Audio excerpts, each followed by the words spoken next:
Hi, it's Aimon. Today I want to show you how I cook crispy baked tofu with olive oil and soy sauce. It's vegan friendly. And I'll write recipe below later in description box, so please check later. First, you need to squeeze out as much moisture as possible from tofu. You can press tofu by using two flat plates.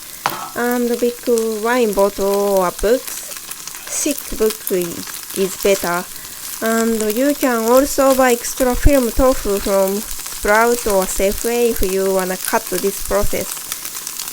And toss your cut tofu in olive oil or butter on the pan and bake until tofu cubes are golden. At the end, add soy sauce and green onions. Then bake for a while again. You can also use simply salt if you don't have soy sauce at home. And it's done! Perfectly crispy tofu. This dish is suitable with rice.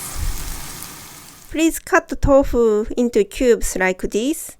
Smaller is better. I prefer to add many scallions. It's also suitable with kimchi. Thank you for watching. Bye!